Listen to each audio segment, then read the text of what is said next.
This is the Turnstiles. Welcome back. Really appreciate you clicking on this link, as I'm sure you noticed. It directed you to YouTube. Completely different format for myself. I'm pretty excited about it, actually. So what I'm going to be doing, as I'm sure you've noticed, there's been some pictures that have been on the screen. I thought that I could have a little bit more fun with this. I thought that it'd be a little bit more fun for you to listen now that you can watch. Hit one more sense. So we'll kind of see how this goes. We'll give it a shot for a couple times and see how you like it, see how I like it, and then yeah, let's go on with the show. So, driving to work right now. I got a couple stories for you. I have been taking my niece Evelyn out to shoot some hoops lately. She joined a basketball league, and so on my days off, I'm able to take her out to the playground. I take Victoria, my eldest niece, as well. So we take her up to the playground, shoot some hoops, kind of teach her, some of the basics of things that only 5-year-olds need to know. And so when we first put the basketball in her hand, she really didn't know how to shoot it. She wanted to do a granny shot. So she would put, her guide offhand on the side, like you're supposed to, and then instead of kind of putting it under and shot putting as the initial shot, what she would do is she'd try to granny it, almost as if she was bowling. She'd get a little more power doing it that way. So I had to teach her in a way that a 5-year-old can understand. And I thought it was, I don't know, I thought it'd be a lot easier to teach somebody, a 5-year-old, but it's kind of tricky. You need to kind of start thinking in their terms. So I pat myself on the back for coming up with this. I said that what you're going to do is you're going to keep your offhand where it is, and then you're going to put your shooting hand, you're going to flip it, and you're going to shoot your hand up, and you're going to pretend like you're giving Uncle Galen a high five. And so she did that. So I made her do that 10 times to kind of reinforce the muscle memory. And so I told her, I'm like, every single time you shoot, just to think about a high five party. You're just giving me a high five. So Evelyn, you would think she's from Boston because she can't really pronounce her R's. And so she said, high five party? I said, yeah, high five party. So now whenever she shoots the ball, she goes, high five party! High five party! I thought that was pretty good. So to round up a one practice, we were out there on the courts. I was trying to play some keep away from the girls. And so Victoria and Evelyn, they were trying to get the ball away from me, and they couldn't get it because I'm that effing good. Anyways, I got bored, and they wanted to go on the swings, and so they went to go on the swings, and so I thought that I'd work on my game. So I started shooting, and all of a sudden this little ginger comes up to me, a little gingerbread man, walks his way up, and he was younger. I couldn't tell how old he was. He ended up being in 7th grade after I asked him. He goes, hey, you're pretty good. Did you play in college? And why I didn't say that I played in college, I have no idea. But I said, no, I just played a little bit in high school. And he goes, you want to go one-on-one? I'm like, you want to go one-on-one with me? He goes, yeah. I said, bring it on. And so we decided if we're going ones and twos, if we're going winners or losers, we decided to go ones and twos. And he goes, we doing winners or losers? I said, we'll go losers, that way you get the ball back. And he goes, oh, in the way only a ginger could. And so we hooped it up. I balled him hard. I think I'm winning 11-3. Got to give the kid some kind of hope, And so he decides, rematch. And so we rematch it up. This time we go 2s and 3s to 21. And we go winners after 7, which is something I think the kids are doing these days. So I balled it up hard again. And second time around, I'm exhausted. He gave me a run for my money. I still crushed him, but I'm terribly out of shape. So I notice there's another kid, and he's playing on the other side of the court. All right, you guys, I'm tired. Why don't you two play one-on-one? And the other kid decides, how about we do 2 against 1? I'm like, how about you guys play one-on-1, and then we don't do 2-on-1?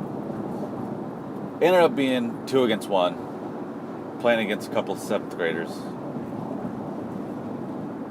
And I beat them. Gave me a little bit of vigor. I feel like I could dominate in a 7th grade league. So if you guys know any 7th grade leagues, let me know. Sign me up. I'll come with a fake birth certificate, no problem. Kind of on the topic of nieces, Victoria, my eldest, she's 7 years old. She's in the 2nd grade. Her favorite color is pink. She is a brownie. And so, if you guys know, this time of year is a magical time of year. It's not just coming up on spring, but it's Girl Scout cookie time. And Victoria naturally is selling Girl Scout cookies, and so her first week, she sold to the neighborhood. She did her deal, and I really wanted to see if I could help her out. I just didn't know how my sister-in-law was going to take it. So I asked Natalie, hey, what if I took Victoria's order form to work, and I saw how many people would buy cookies. Natalie thought it was a great idea. The only thing I said was, if I'm going to do this for Victoria, I really need Victoria to write, little thank you notes for the people at work that bought them. I think they'd really appreciate it, and I think that, it would give Victoria a little bit of values. So what I did was, one morning before I went into work, I kind of went a little crazy, and I developed a spreadsheet having all the information that one would need. The name, and then the different types of cookies. I put some formulas in there so we can see how many boxes they got, how much money they owed us, how many overall boxes we ended up selling. So I was really proud of myself that after day 1, I sold 75 boxes of cookies. After day 2, we hit the century mark. Kind of petered off after that. And I started to realize that people love Girl Scout cookies. Like, it's kind of creepy how much they love them. I had people coming up and they're scratching their neckline, and they're just looking like, hey man, you got them Samoas? I need my Thin Mints. Oh, I need them. And, I heard you're the cookie man. You the cookie man? It's kind of sad. I myself am kind of a cookie monster when it comes to that. I will eat a Girl Scout cookie. But I think selling the Girl Scout cookies gave me a better value, or a better idea that, I can't be getting high on my own supply. I had to buy some of my own stash, my own little, part of the refrigerator. It was mine. Put my Thin Mints in there. So cookie sales have dwindled a little bit. We got the final few boxes we're hoping to get rid of. She ended up selling over 200 boxes. I'm really proud of her. She did a great job. She wrote little thank you notes. Everybody who got a thank you note let out an "aw," or "isn't that sweet," or "are you kidding me?" So, I'm very proud of Victoria.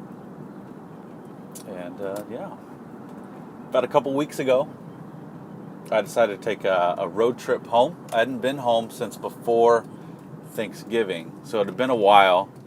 I really missed home, and I missed my family, I missed my wife, I missed my friends. And so I came home, and I guess the main purpose was to go to a bachelor party, which I went to. It was a lot of fun. Had a tasty burger. But on the road trip out there, it's about a 5-hour drive. You're in cruise control pretty much the whole time, and I think you're trying to find that happy medium. At least I know that I am. To where I'm going pretty fast, but I'm not going fast enough that a cop is going to catch me. So the speed limit is, say, 75. I will go just under 85. So I figure cops are looking for people who are going 10 miles over the speed limit. If speed limit's 65, I'll do it just a shade under 75. So you guys get the idea. I'm trying to outsmart these dummies.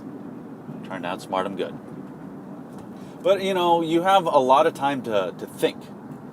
And honestly, I think the 5-hour drive, you're zoning out for maybe 3 hours. You're not really paying attention to much anything. I'd like to say that I'm looking at the beautiful views, but I think I look at the views and I tell myself that I should be thinking that's really beautiful. Like, some of my friends or, my parents, they think that this is gorgeous. And I feel like I should tell people that it's beautiful. So, if you haven't made the drive, it's fucking gorgeous. But I think about the cops, and I'm going to tell you a story. I'm going to regale you with an old story. Pardon me if you've heard it before, but I think it's a great, great story. A friend of mine, who will remain nameless, we decided to go out for a drink on the peninsula. The peninsula being Newport Beach. He happened to live up on a hill, and for some reason we decided that we were going to go down and have a drink. I think we were meeting up with some friends. So we have a drink, and after that there was a wonderful little donut shop who had wonderful ham and cheese croissants. And so after a few drinks, decided that, ham and cheese sounds pretty good. On top of buying a ham and cheese, I think we bought a dozen donuts too, because it sounded like a great idea at 2 a.m. So we get in the car and we're driving, and my buddy is driving. I am not. I'm in the passenger seat. And we're driving down a street called Superior, for those of you back home. And we're stopped at a red light. And we're sitting there and we're talking about the night, we're talking about life, we're talking about work, we're talking about who knows what. But we're just chatting away. And all of a sudden there's a spotlight, and it's right in the car. Like, we're talking bright red in the car. I'm sitting there with my dozen donuts in my lap, and I look over, and who do you think it is? It's Johnny Popo staring right at us. You can hear him on the intercom, "Roll down the window." And so I roll down the window. He goes, "What are you guys doing?" And I look at the cop and I said, "We're waiting for the red light." And he shouts back at us, "It's a blinking red." Where my buddy decides to be a smartass and looks right at him and he goes, "No, it's not." And it was right at that point when the cop pointed his finger right at the light, as we both kind of look up, and it does like that dung, dung, dung in your head. And we notice that's a blinking red. It was a stop sign. Who knows how long we were sitting there for. So after we get done looking at the light for what seemed like a minute or two, we look over, and the cop, all he could say to us is, "Get home. Now." We both said, "Yes, sir." I rolled the window up and we were on our way. We drove home. The cop followed us the whole way home. All we could really do was thank our lucky stars. Not that we were drunk by any means, but, nothing good really happens that late at night.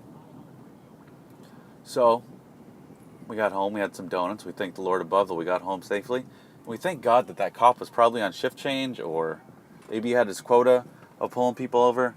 I really don't know. So I'm thankful for that. So that's going to wrap up this edition of the Turnstiles, this episode. Thank you for listening. Thank you for watching. I hope you enjoyed it. I enjoyed doing it. Have a great day. Have a great week. And we will be talking to you very, very soon.